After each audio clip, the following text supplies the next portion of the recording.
Over the years, countless posters have earned a spot on our unsuspecting walls, but none have been more deserving than those from the horror genre. Whether they're highly stylized or evocatively minimalistic, a great horror movie poster will never fail to give us the heebie-jeebies. Featuring all kinds of fear-inducing imagery, from flesh-eating zombies and ravenous demons to all-out blood and guts, these posters have the task of presenting the scary, often unsettling, themes of the movie while simultaneously enticing ticket holders. Just take a look at the famous poster for 1981's The Evil Dead.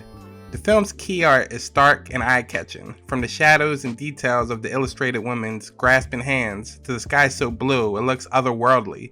The dual threats represented, a hard ground and a demonic choking hand, are offset by the subject's vulnerable, desperate strength. Her nightgown is falling off, but this doesn't seem like a sign of objectification as much as urgency. She strains towards the sky in a gesture that's so close to victorious, but her facial expression makes the losing battle clear, and that glowing Stephen King quote is just icing on the cake. Today, we're going to be talking about another iconic poster. We're talking about 1978's I Spit on Your Grave, BKA Day of the Woman. Quite possibly the most notorious title in exploitation horror history. Its poster, displaying a voluptuous woman's buttocks, a bloody knife grasped in a hand with a schlocky tagline. I rented a summer house here, right by the edge of the river. Never even seen it before. Bet you're gonna like it here. I intend to. The film follows a New York City writer who heads up to a secluded cabin in the woods to write her first novel. While there, she is heartlessly ravaged by 4 country boys and left for dead. Surviving the assault, she carefully plots and implements horrific, bloody revenge against her attackers. The lead is Camille Keaton, and that's not her ass on the poster. Nope. The infamous derriere belongs to none other than Demi Moore. Can I say Demi, though? It's true. In 1996, Moore was the highest paid actress in Hollywood. She had a string of hits with films like Ghost, A Few Good Men, Indecent Proposal, Disclosure, and of course, Beavis and Butthead Do America.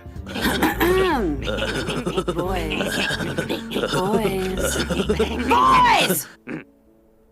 Around the same time, I Spit on Your Grave was still enticing curious genre fans at local video stores. There was always a rumor that the renowned backside belonged to Moore, a rumor that seemingly started with genre auteur Charles Band, known for many franchises such as Trancers and Puppet Master. Moore admitted as much to him in the early 80s. The pair met on the set of 1982's Parasite, the 3D alien ripoff that gave the actress her first leading role. The way Band remembers it, they were chatting in his office, where he just happened to have the I Spit on Your Grave poster on his wall. Noticing it, Moore revealed that it was actually her. Moore finally confirmed this fact in her 2019 memoir, Inside Out. In it, she talks about moving to Los Angeles as a teenager, posing au naturel for a few Japanese magazines before getting into real modeling jobs. The I Spit on Your Grave poster was apparently her first real gig. Upon its initial release in 1978, the film seemed dead in the water. The picture was released under the title Day of the Woman, with a few sequences cut to get an R rating from the MPAA. There was some extremely minor buzz, but otherwise the film went largely unseen and unnoticed, not least because it was self-distributed, with no advertising campaign to back it. A few years later, the film was picked up by independent grindhouse film distributor Jerry Gross and remarketed as an exploitation schlocker. With all the missing scenes fully restored, this X-rated version now boasted the lurid new title, I Spit on Your Grave, and a sensational poster showing the slashed, marked, and scantily clad rear of a knife-wielding model. That year, in a review for the Chicago Sun-Times, Roger Ebert described the film variously as a vile bag of garbage, sick, reprehensible, and contemptible, and said it was one of the most depressing experiences of his life. Of course, such an extremely negative reception served only to enhance the film's growing status as a cinematic cause célèbre. What was once an initial flop was fast becoming a sleeper hit, and its newfound notoriety was reflected the following year when I Spit on Your Grave became 1981's top-selling video release in the US, ahead of Grease and even The Godfather Part 2. And it was all thanks to that rum. So what do? It was 1978.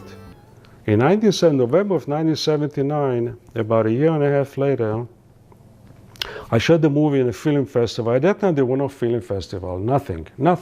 This was one of very unique film festival that were at that time in the United States. One was in Florida, in Miami. I played it there. A lady who eventually became Jerry Gross's wife said to me, Mayor, this is a movie that Jerry Gross should distribute. She saw it there at the festival in Miami. I was there with Camille.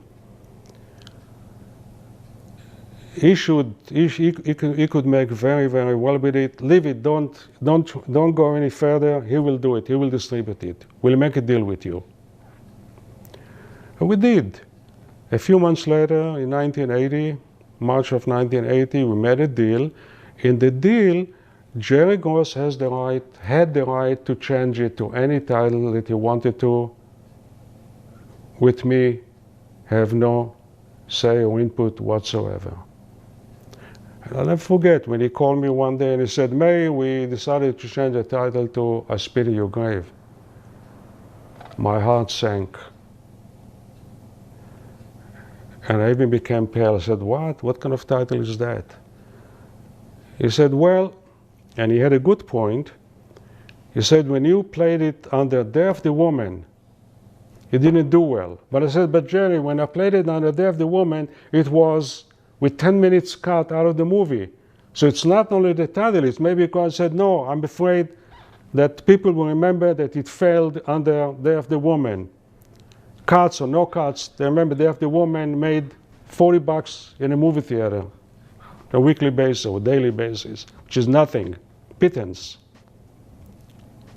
I couldn't say anything. That's how the movie came to be known as I Spit in Your Grave, aka Day of the Woman.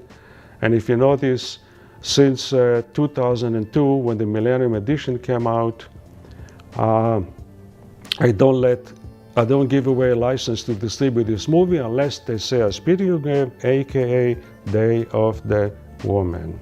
Despite the success it now found, the film's director and many involved with the film's production weren't exactly thrilled with the direction of the marketing. The film's poster would catch just as much heat as the film itself, for entirely different reasons. So, did the poster adequately promote what the film is about? Well, the film is about a woman who is viciously assaulted and then embarks on a bloody quest for revenge, so sure, it does. However, some would argue it also goes one step further, and unlike the film itself, deeply sexualizes the violence inflicted on the protagonist, photographing her from behind with ripped underwear to show off more of her skin. Given the subject matter we're talking about, some found this just a bit unsavory. Even fans of the film. The picture indeed depicts what it depicts, even graphically, but it never glamorizes it. It is shown as a hideous act, and most of the gratification for the audience is in watching her exact revenge for said act. The poster, meanwhile, urges us to oogle her post-assault backside, whereas in the movie, the nudity was really just an incidental part of the horrific act. Perhaps criticizing the poster for being tacky is to miss the point, but many felt that there were far better ways to promote this movie. On the other hand, would we even be talking about this movie if it wasn't for that famous Fanny? I really am. It was Johnny. Johnny talked me into it. Johnny made me do it. I didn't want to do it. He made me do it. Suck it. What do you guys think of all this? Were you aware of the famous actress behind that famous behind? Do you remember the first time you saw the infamous poster? What do you think of the movie itself? Let us know your thoughts in the comment section below.